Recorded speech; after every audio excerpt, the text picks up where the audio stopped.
Hello everybody, there is exciting times ahead, for there has been an update for reveal for Satisfactory, and it is packed with changes and a new building, but more on that one later.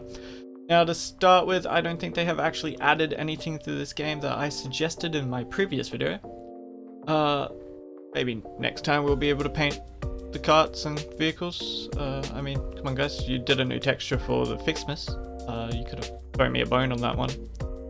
But we are going to be breaking down everything that they have revealed in update videos, along with everything they have shown in the live streams, and also some good old-fashioned rumors and theories, some theory crafting, especially for those leaked items. First things first is, let's see here,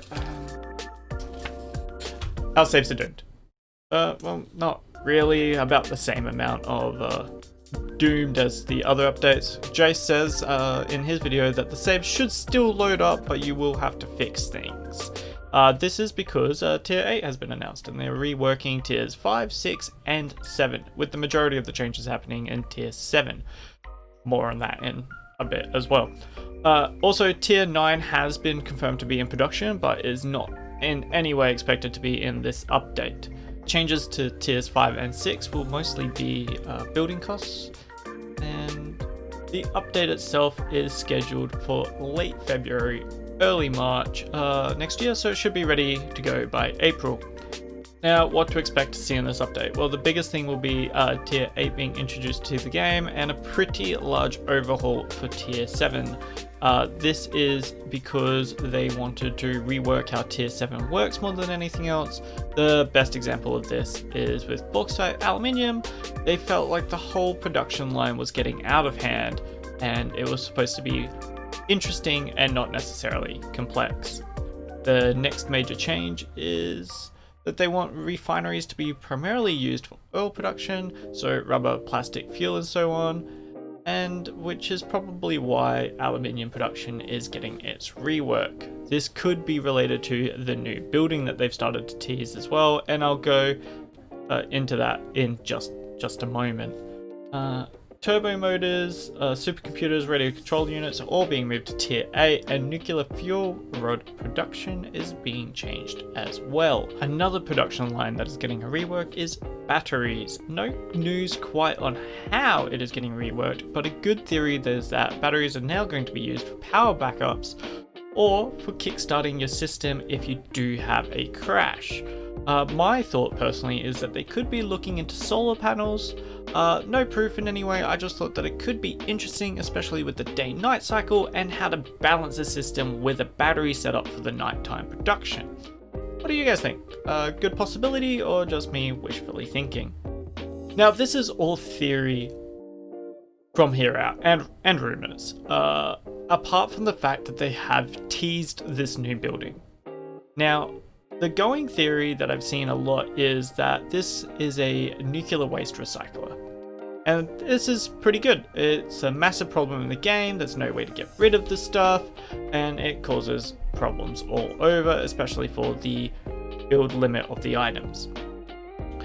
My thought, and the thought of a couple of others that I've seen as well, is that this could be a centrifuge. This is because in real life, they use centrifuges to enrich uranium for nuclear fuel rods, and they have said that they wanted to rework the nuclear fuel rods. This also coincides with the fact that centrifuges are used in aluminium production, and they have also said that they want to move aluminium away from refineries as well. And that could be really cool, especially because they're big things that spin around, and it could be a really cool graphic to use as well. My theory is that this could be the base building for tier 7, especially with them moving these more complicated items of the turbo motors, supercomputers, and radio control units to tier 8.